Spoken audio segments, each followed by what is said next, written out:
Welcome to Art Talk Live. I'm going to change that title because they're usually not live. But where we talk to different indie creators and we get to see the indie scene from their perspective and get to know them better. I am honored to be here with CLOUDIE MCDOOM, the man.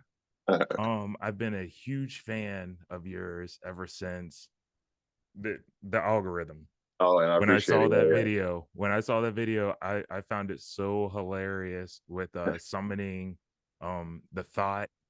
yeah. That was Yeah. hilarious. Um I just y- your work is so, first of all, I love Final Fantasy. So Yeah. that drew me to it. But Facts. it's just so funny. Like, can you just tell me a little bit about yourself and how you kind of gotten into creating all this stuff? Yeah, yeah, for sure. So this dates back to maybe 2015, 16 era. I say era, the 2015, 16 area, Mm. um, where I was a cosplay videographer under the name Akio Boy. So I would go around conventions making cool cosplay music videos. And I Oh. built a name for myself in that arena, to the point where a lot of people were like looking for me at conventions. Some would invite me as a guest to like make a video because it was very stylized, very, I grew up, on like watching BET music videos and stuff. So Mhm. like it was very stylish. It was very compared to the other videos at the time. Right. So after doing that for a few years, I kind of shifted gears into doing parody videos because I decided to step in front of the camera instead of behind it. Mhm. And my first foray into that would have been Red Dead Redemption 2. Back when that came out, I did a skit called Red Dead Redemption 2 in a nutshell. And I dressed up as Arthur Morgan, who would later become the Artie Mac character everyone loves and knows. Mhm. Yeah. But that blew up to the point that Roger Clark, the actor who plays Arthur Morgan, like actually the motion capture, the voice, and everything, Mm. he reached out to me and was like, "Hey, this is really funny. You're a funny guy, yada yada, etc." So we actually became friends, like to the point of actually like phone call conversations, kind of Zoom calls like this, just chatting about life and stuff. So that was surreal, still surreal to this day. But anyway, I did that, and then steadily as time passed on, I just started to kind of do more skits and videos and parodies of video games, which Mhm. eventually led to me getting into Kingdom Hearts. Like I liked it when I was a kid, and Right. then I started making skits about it during the pandemic, and then from there it just evolved into Final Fantasy, and here we are now. It's great how, like, you can just do one thing like online and just bring in so many people in the industry and so many different connections and stuff. It's incredible. Oh Um yeah, you it's also a have blessing for sure. I saw that video with you and Choco too. Yeah, shout out to Choco, man. Yeah, he's cool. But he, all both of y'all are really inspiring to me. It keeps me actually going and trying to pursue my own stuff. So I appreciate that. yes, I don't want to like this is like surreal to me. I don't want to like, because you're like my favorite content creator. No, I appreciate it, So man. yeah, it's just so do you have like a process that you do for these parodies? Do you like sit downs, write out scripts, stuff like that? It depends on the content. So like if it's short form, like a good example is recently I dropped a video called When the GoldenEye 007 pause music hits. Mm. And that went viral on Facebook or whatever. But stuff like that literally just came from, I'll tell you the process from start to finish. It was the other night when I was going to stream, Hmm. instead of playing Devil May Cry 3 again, I was like, I want to do a retro game. I want to just do something I played when I was a kid. What will I play? And at the last possible minute, I booted up the Switch, went over to the Nintendo 64 online section, Hmm. saw GoldenEye. I was like, I'm going to play that tonight. I'm just going to play that, have fun. The chat loved it. We had a good time. So then the Right. next day, I was like, because I had flashbacks of like some of the difficulties you have in some of the levels, especially with Natalia, but that's a whole nother topic. Uh, I decided, let me just make a funny skit about that pause music. So I went ahead to my green screen room, threw something together, posted that, and that was it. I didn't really pre-plan it or anything like that. It was just, and that's usually for some reason with my content, my best videos are the ones I don't think about too much. Like for some Right. reason, I always somehow touch on the pulse of like our generation and our interest when Hmm. I'm not trying too hard, versus other skits where I have had to write out the whole like shot for shot, this is that, especially fight scenes or when I Mm. was doing a lot of Kingdom Hearts versus not the funny ones, but like the actual story driven ones. Mhm. Like a character named Cloxidium versus Sora, like that, I had to actually script out. But for the most part, most of my content, I'd say it's an 80-20 ratio of 80 being off the dome, 20 being pre-planned. So like what was it? Final Fantasy, like, was it the Redux? Which one? The one where you had your character, he was Radicus, I believe. Yeah, the ones that came from the Final Fantasy boss battle videos. Yes. Yeah, So Final were Fantasy they Arcade. scripted? Yeah, yeah. So the algorithm fight. It's funny. The first Final Fantasy boss, like the one your shirt's based on, Mm. that was just a random day. I was like, I'm gonna just make a funny parody of running up on a bus. Mm. You know, there was no actual intention to do anything with it. So that was just me costume changing like crazy in my green screen room, putting it all together. Then when everyone requested a full version, I had to sit down and like not necessarily script it out. It's just I had to program all or edit all the battle animations and this and that and the third. So that's what took the longest for that one. That your shirt's based on. Got But then as those episodes started to pop out, like episode Radicus, Artie Mack and that and the third, those I did start to get more story driven. So I would sit down and say, okay, this is the general idea. Because the thing is, what people don't know is like I'm a relatively emotional guy. So like I wear right. my heart on my sleeve. So usually I can just let that stuff flow. Like I'm trying to just capture a very specific feeling. In Right. this case, like with episode Radicus, they got defeated by the algorithm. So that was kind of this meta journey I was on as a content creator of like feeling like, oh man, the algorithm is really whooping on my ass. Like I'm not, you know what I mean? Like, Yeah. so it was easier for me to just put all that emotion into the Radicus character and then tell those little bitty stories, of him Mm. like going through his training arc or whatever. um I say training arc, his deep dive into darkness. Right. But other than that, yeah, it was just kind of free form, let it flow. People know the characters, they like the characters. Especially the Artie Mack guy. Like I know if I Mm. just insert him, say some funny quips here and there, uh, people are gonna love seeing him on screen. So Yeah. his stuff is never scripted. Are you planning to do like something bigger, maybe like a movie form, like an indie movie, maybe with those I, characters? yeah, I've thought it's weird because like, and this is a struggle I've had as a content creator is like having so many ideas for characters and trying to Mm. figure out what to hone in on. You know what I'm saying? Because like Right. I've gone semi-viral with different characters. So like Sora for sure from Kingdom Hearts, Mm. uh, the Final Fantasy boss battle for sure, Artie Mack, he was the first of all of them. Right. Um, so then it's almost like, okay, do I make one dedicated strictly to that little group, or do I like try to do this blend of like Sora in the mix? Like, you know what Right. I'm saying? So it's like there's that struggle in that department. But I mean, I've made an indie film before a long Mm. time ago. It wasn't anything like it was half instrumentals, half. So it was weird, but I would love to actually make something full Right. one day. You know what I'm saying? I just haven't decided if I would focus on those characters or.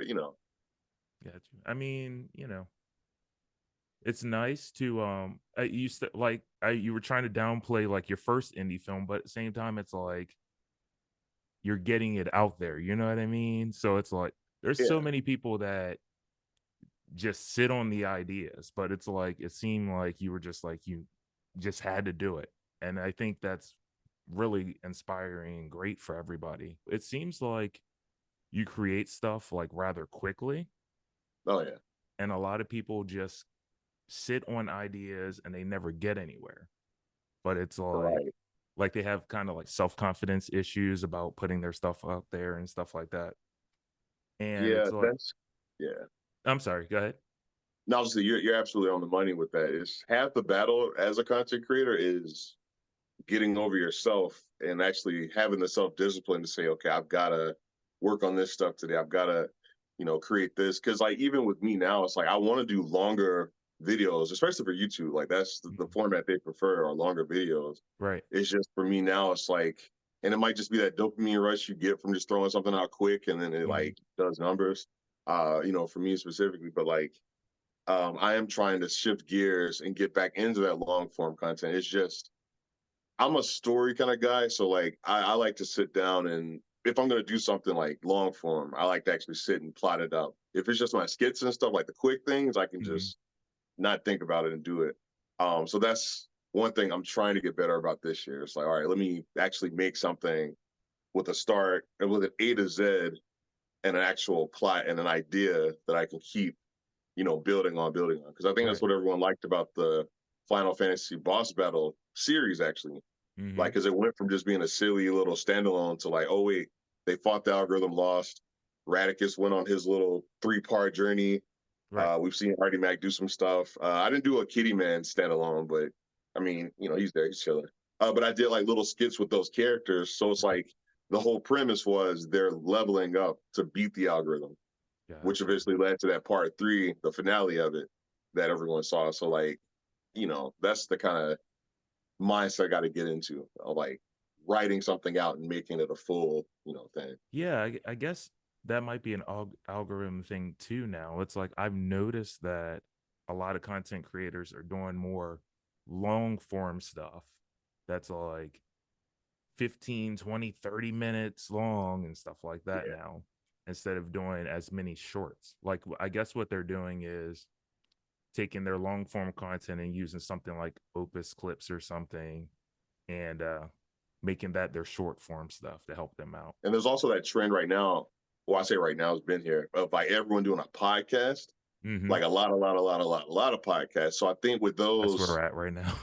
yeah, yeah. So it's like, and they work. Obviously, they're doing numbers, but I think Right. with those, it is easier for them to go through their 2-hour interview and say, "Oh, here was a trigger moment. Here was a buzz moment. Here was a girl storming out. Here was a Mhm. guy getting choked or whatever." Yeah, yeah. They can use that to get people to go watch their full 2-hour interview, and that's ad revenue for them. So like, I see the system. I understand what they're doing.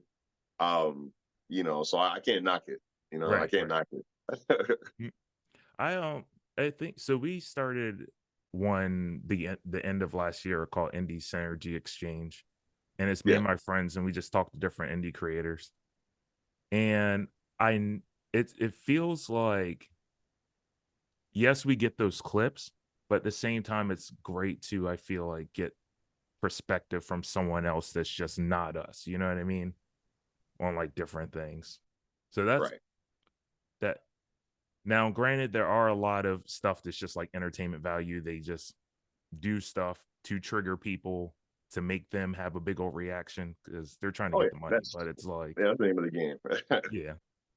But it's a really interesting format, and that's why I'm doing these kind of interviews too, because it's like the one that I have right now is kind of a group, and we have a tendency to kind of talk over each other and stuff. Right. So it's nice to have the one-on-one and get more kind of a in-depth perspective.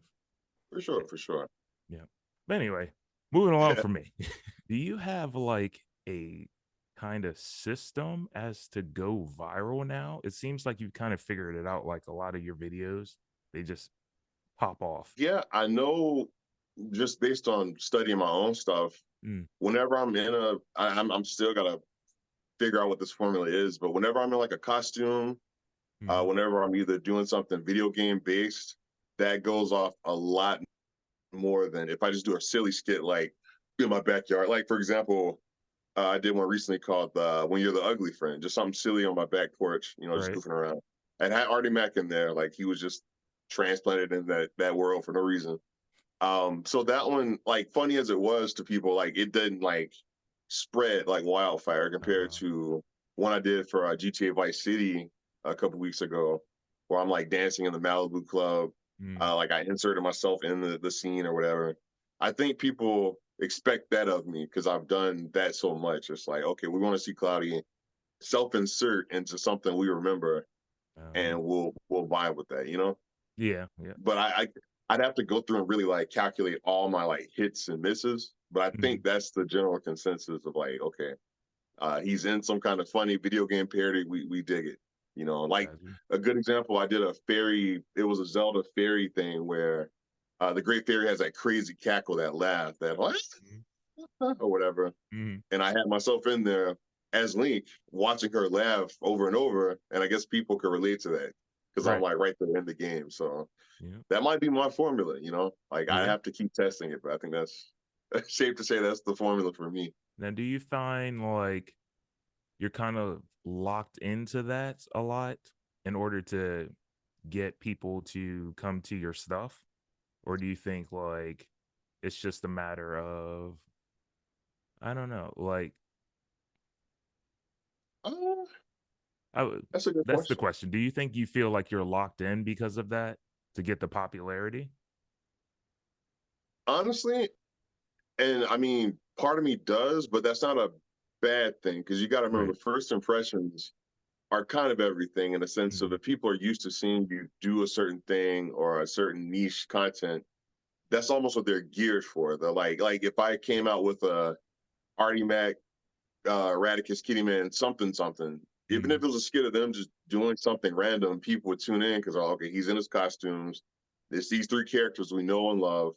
Like, we want to sit and watch that. Versus if I'm just in my regular, cloudy, just everyday life, it's Mhm. like, that's cool. like we vibe with it because we like cloudy, but Right. it just doesn't have that mythical fantasy edge that we're used to, you know? And it's Yeah. not to say that like I mean, I have to go back and check to see if anything I've done in regular civilian attire has gone viral or close to it, but Mm. I think it's mainly just when I'm actually giving them that escapism. Right. You know, when I'm dressed as a character or something like that, you know? Got you. Yeah. Yeah, that's cool. Is the green screening that you do more of a simpler process, or is it like difficult to set up? Because it's like I'll be looking at your videos and I'm like, how does he even do that? Like just put himself in and stuff like that. Yeah, so I'm thankful I have a technically a green screen room in my house. Mm, So it's just like a big wall of green sheet and stuff. So like I'm able to do a little more and move around a little bit more versus just the regular. Like I think TikTok has like a green screen filter, yeah. which those work. I mean, people go viral with those too because people kind of like the shoddy quality. So it's like those are funnier sometimes too when it's Hmm. not the best sharpest quality. Me though, like since I'm going for immersion, because in my heart, like I still want to be a game developer. So I think I'm always Yeah. thinking of the graphics, the immersion, the feel, the Uh-huh. coloring, like all that stuff. And I think it translates into my work. But yeah, I just go into my green screen room and just kind of record all that, use my lights, you know, to make sure it looks well lit. And then when I'm editing, and just kind of make sure I go and key everything out properly. Um, because this is stuff I had to learn over the years, just like color grading and how to match the color of a scene Right. so it looks a little more realistic. Because Mm, for some reason, a lot of people, which is hilarious, they didn't know in my Vice City skit that it was me in the scene. Like some people had to watch a couple times, like, oh, that's Cloudy standing there in the thing dancing. right. Because I had matched the color grade, I had matched the frame rate, all this stuff, this technical stuff, Hmm. which was flattering, but it's just funny. Like, you know, it's like, versus had I done it with TikTok, you would have known right off the bat if you saw like a little green screen of Right. me, you know, just plastered in there. So Exactly. Speaking of gaming, you want to get into the gaming industry. You currently are doing voice acting stuff, right?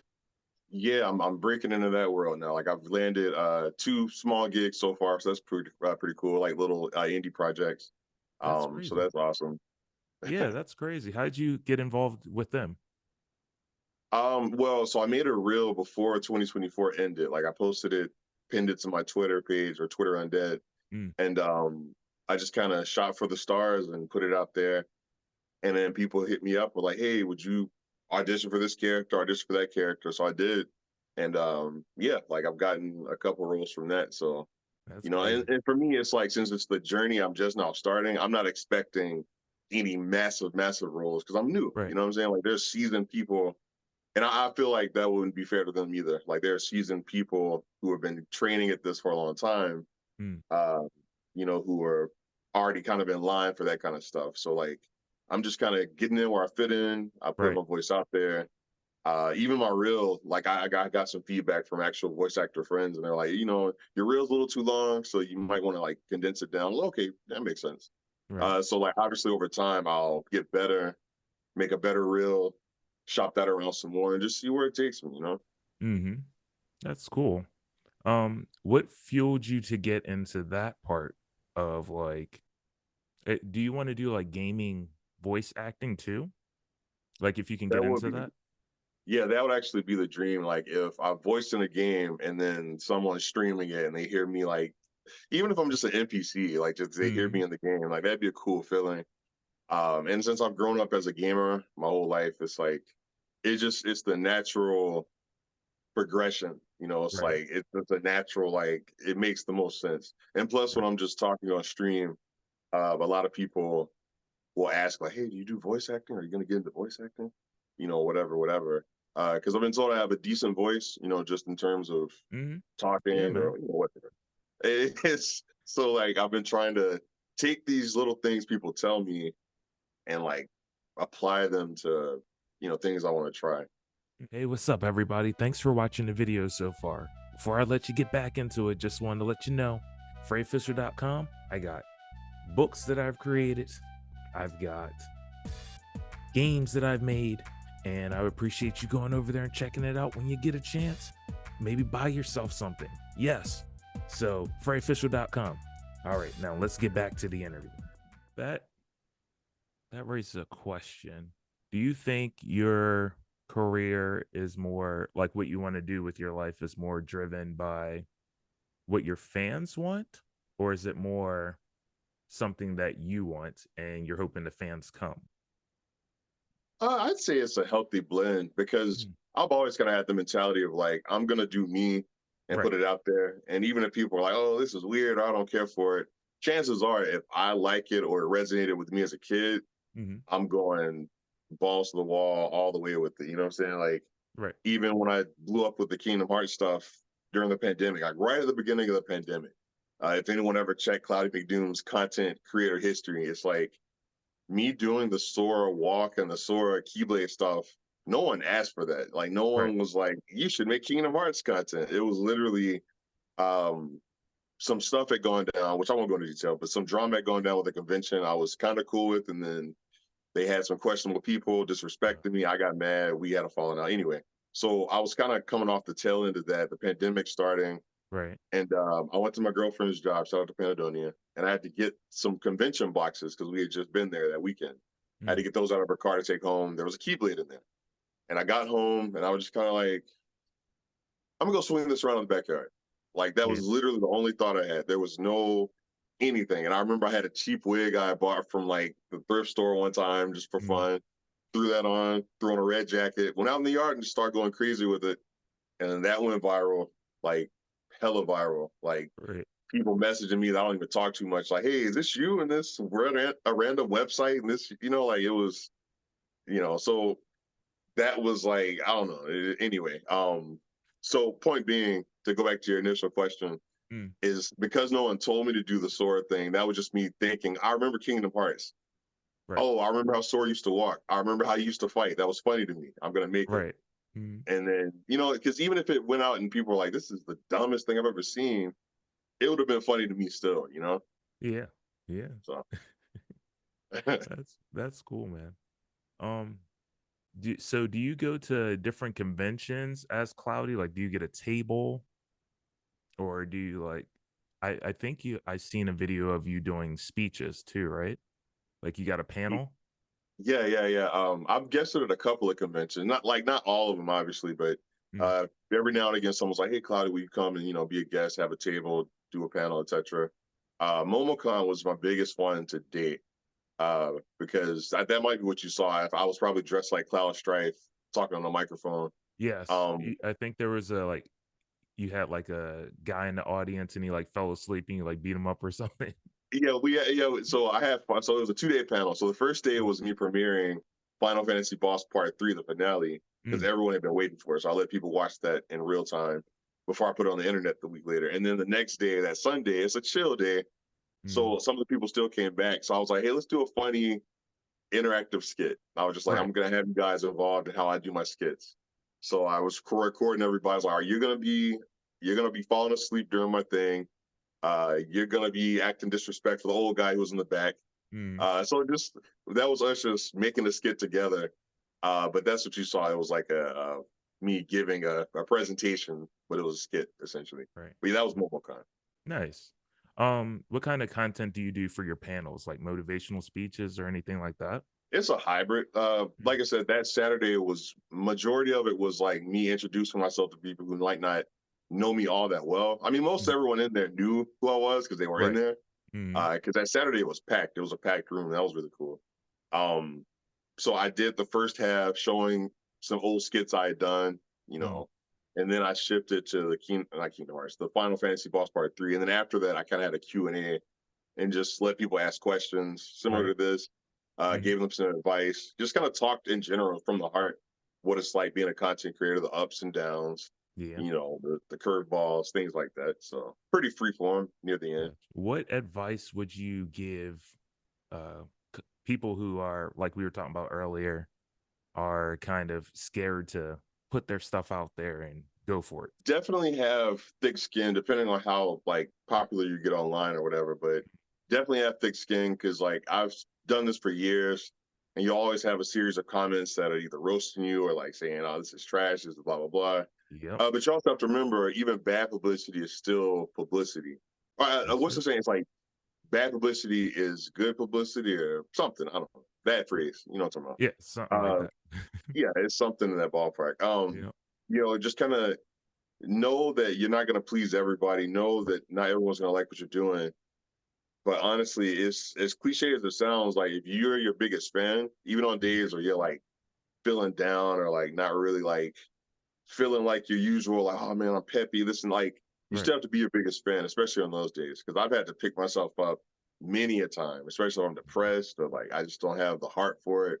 I Mhm. kind of have to just take some me time and then come back and say, well, no, like you do this because you're creative. Your imagination is Right. always running. So you've got to funnel it somewhere. You've got to Mhm. put it into something. You know what I'm saying? Because like even if it's not like in my case, the live action stuff, I've deviated a little bit, and I have a Final Fantasy 14 web series called The Squall House now that Yep. I put a lot of my writing, my skills into on the side that a lot of Mhm. people don't know about.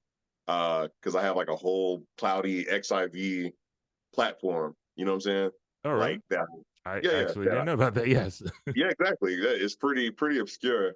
Mm. But that's a series. I'm like 15 episodes in Mm. that I write and produce, I film and game. So it's, just point being is be your biggest fan. Always just funnel that creativity into yourself, better yourself, Right. and honestly, just kind of stay in your lane. Just do you. You know what I'm saying? Like, don't Mhm. expect right out the gate everyone to be like loving what you do. I mean, a lot of people do. Don't get it twisted. A lot of people send me congratulatory messages and love and stuff like that, Right. gifts, things like that that I'd never expected. But Mhm. you know, like anything, there's good and bad. Yeah.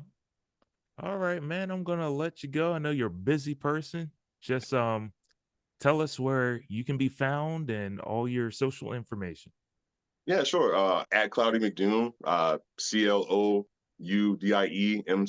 CLOUDIEMCDOOM.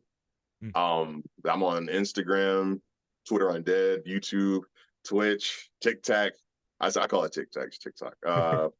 Everywhere pretty much, that name. And if you want to look up my Final Fantasy 14 content, that's just Cloudy XIV.